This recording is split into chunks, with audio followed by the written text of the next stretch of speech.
Hey everyone, this is Elissa here with She Does Credit, and today we're discussing how you could build up your credit without pulling it or having any inquiries. I know a lot of people are looking to build their credit, but they're so scared as to applying for things and having those inquiries hit their credit report. So today I'm here to tell you how we could build your credit and boost it up without any inquiries. There's actually a few different ways, so I want you to take out your notepads and pens. Make sure you write this down and save it, because this is really crucial and really helpful information. First and foremost, a lot of people usually rent and on their path to home ownership, right? But their rent is not being accounted for.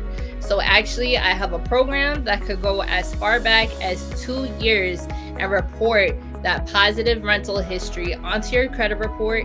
It doesn't require any polls, it doesn't require any credit checks, nothing like that. All that's going on is that they're basically checking in with the landlord or whoever you rent from to make sure that you've been paying your bills and paying your rent on time. And that gets reported on your credit report. So within a matter of a few weeks, you'll see that rental history on there, and that will help boost your credit up. If you live with your mom, your dad, they just check in to make sure that, these lease dates are correct and the payment amount is correct. It could be $10 that you guys put in. Honestly, they're just making sure. If you live with a company, they just need those rental receipts. So that's one major way. Something else that's a huge secret is Experian Boost. So let me explain what Experian Boost is. This is like a little hidden secret that not a lot of people know about. So with Experian Boost, Experian is one of the credit bureaus, right? And they have this program that's completely free.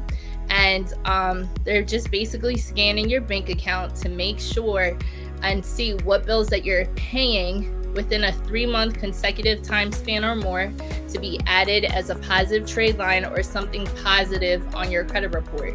Now, I know some people may not be fond of, putting in their bank info, but that's what they're doing to scan it. You could also put in your credit card information, because some of us have automatic bills taken from our credit cards, like Netflix, Hulu, Savage, Fenty, some kind of subscription, right? So that's what they're doing. I've had Hulu, Netflix, Disney Plus added onto mine. It could be maybe a cell phone, your car payments, anything that they see as qualified. So that's something huge. Just type in Experian Boost.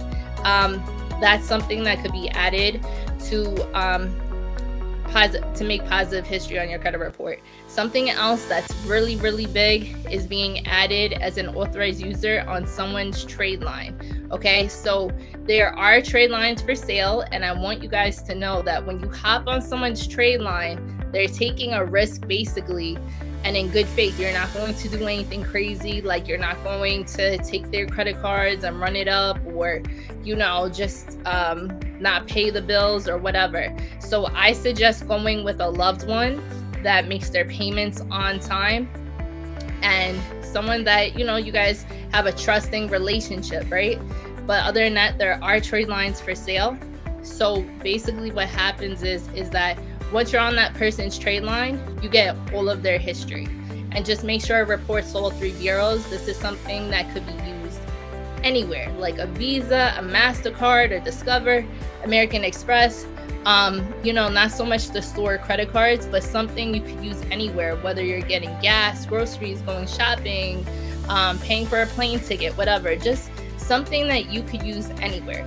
So once you get on someone's trade line, what happens is that on their next statement date, right, which you should really call to find out with that credit card company, you'll get all of their history. So if they've been with this company for 10 years, 7 months, 5 years, whatever, you're literally getting all that history, and hopefully they make all their payments on time and their utilization is also low. So that means their credit card usage. Hopefully, the rule is 30%. I always say keep it down below 20. Really good utilization is 8 to 10%. But you get all of that history that could help boost up your score as well. But I want you guys to know that what reports to one bureau doesn't report to all of the other bureaus in the same fashion. So you could have a 50, I'm just putting out numbers. You could have a 50-point increase with Experian, a 20-point increase with TransUnion, and a 40-point increase with Equifax. It all differs. But in this case, I would just make sure to know when you should see this on your credit report and when it would start reporting. And ask for the statement date and the cycle dates, because if you're in the middle of a cycle, you may be waiting a little while longer for that to appear. Does that make sense? So these are some of my secrets to getting your score up there without having an inquiry or a hard pull, or without applying for anything. So I have a rent program, like I mentioned before. I'll actually put the link in my description box so you guys could sign up for it. It's something that's great. Some people don't have history on their credit, and not only will this help boost your score, but this will give you history as well. You could do Experian Boost, and you could also hop on someone's trade line or credit line. Oh, and I have another secret. I want you guys to look at your credit card usage or whatever it is that you're using, okay? If you pay your bills down, you could actually get a huge increase, because actually your utilization accounts for 30% of your credit score and how it's calculated. That's the second biggest part as to how your credit score is calculated, next to late payments, which is 35%. So it comes in second. So if you pay down your bills below, pay down your utilization below 30% or less, you could actually see an increase, because it is a huge factor, and that's what weighs a lot of people down as well. It's not even something that's negative on their credit report, it's just the utilization. And for a lot of people, they don't realize that they're swiping, or we get swipe happy, or a lot of the times that's honestly just something that goes with your budgeting or saving money, because if you don't have the money to pay a bill, you're just swiping your credit card and it's taking an effect on you. So then that comes into a role of trying to save, budget, and just looking at your bills and coming up with a game plan to help you overall financially. So these are my tips. I hope it helped you. If it did, please make sure that you leave a comment. Please like, share, and subscribe. Make sure you follow me. And to book a consultation for your credit and your taxes, I want you to hit the link in my bio. It was so good to share my secrets with you guys today, and I'll see you next time. Bye. Come on. Come on.